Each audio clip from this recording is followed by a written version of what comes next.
right, you know what time it is. It is hike and sketch, and today is going to be another watercolor attempt. I found this beautiful autumn colored tree, and with all of the blue in the background from the sky and the orange of the leaves, I'm not going to paint the messy part at the bottom, but everything basically at the top of this tree just inspired me to sit down and give it a go. And I've been wanting to get my watercolors out. Inktober has been awesome, but I have been missing my colors, and seeing it all around me makes it even that much more difficult to put them down. So we are picking them back up for today. Just wanted to show you my setup. There's my gimbal, my gimbal in the background, but also just, basically the setup that I've got. This will be an interesting video because there's my hand. Hello, everybody. But again, I think this will be an interesting video because I'm not going to talk as much. Number one, I'm going to let you just kind of watch my process, but I will hop in and out just to kind of point out the few things that I learned, which were many during this video, and some things that I will be taking into the future with me as far as the next watercolor painting I do. But for now, just go ahead and watch my process.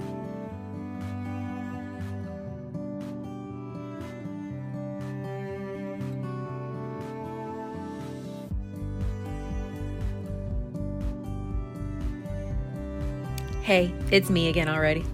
But what I wanted to point out with this, something that I have been learning from watching and reading other watercolor artists and what they've learned throughout their time, is that you have to layer and glaze the colors. So even though the sky is a really bright turquoise blue in the video, when you're there in person, there was a slight purplish undertone. So what I'm going to do is start with that blue and then glaze over the purple and then go back in with some more blue where I need to deepen it.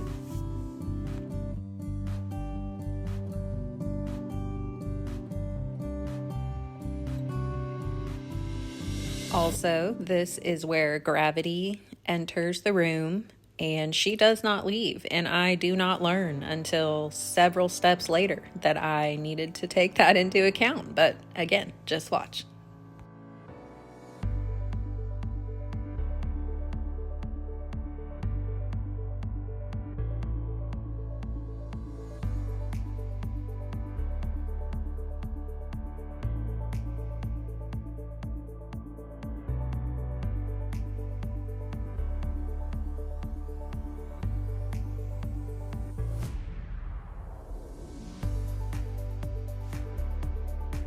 And here comes the blue that I was telling you about.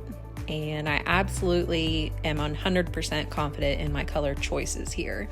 Execution, meh, but the color choices, yes, spot on, very happy.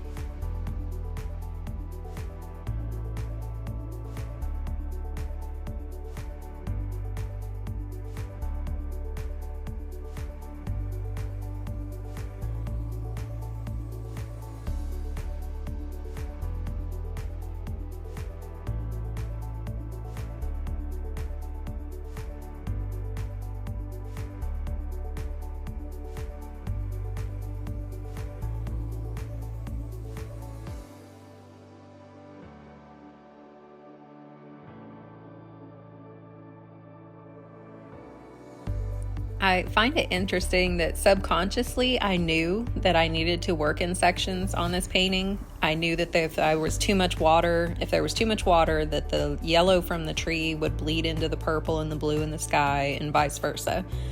So even though I knew that, I still, again, gravity has entered the chat, and I still choose to ignore her. I do not see the long drip going down the front of my painting.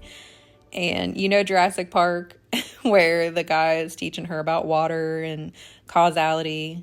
Yeah, this is the causality, or whatever it was called. This is Jurassic Park right now in the middle of the screen.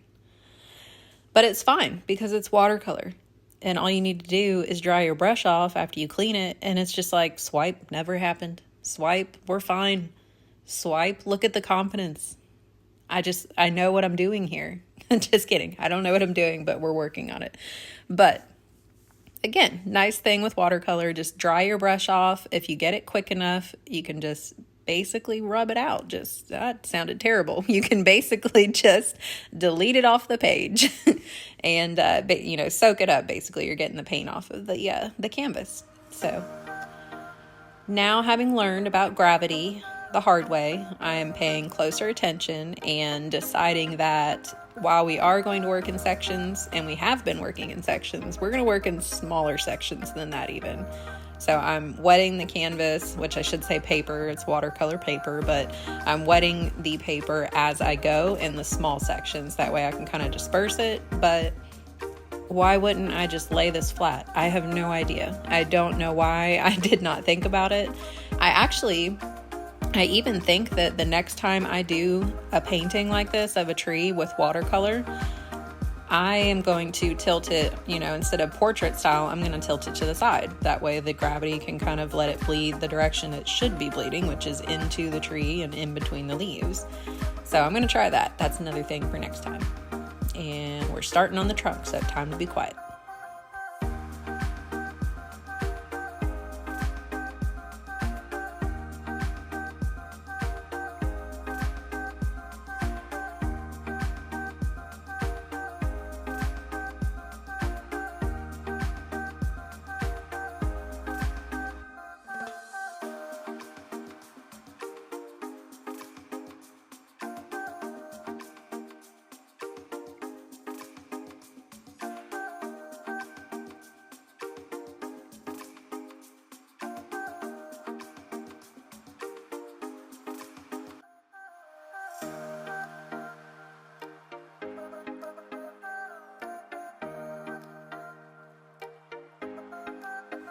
Something that I've really had to wrap my brain around with watercolor is the fact that it's pretty much the opposite of oil or acrylic. You normally want to start with your dark colors, which are, obviously you can see these branches up at the top of the tree are much darker than the bottom.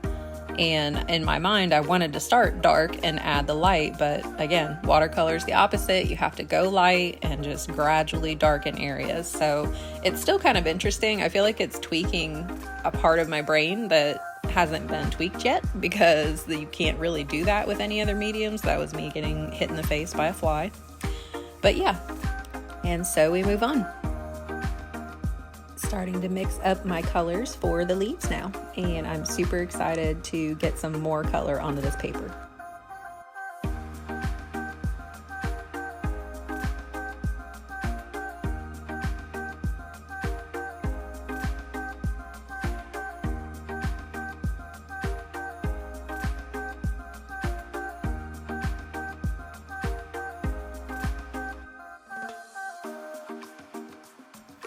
So at this point, I have let it completely dry, and I'm going back in and re-wetting with clean water the areas where I want the yellow to start coming through. And again, I'm picking the lightest yellow of the leaves to go in first.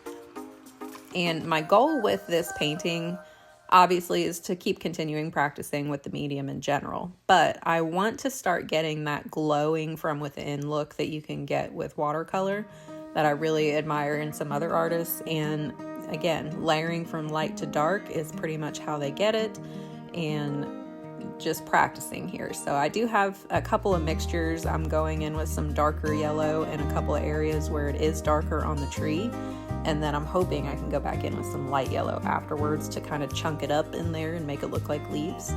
But yeah, just keep watching the process.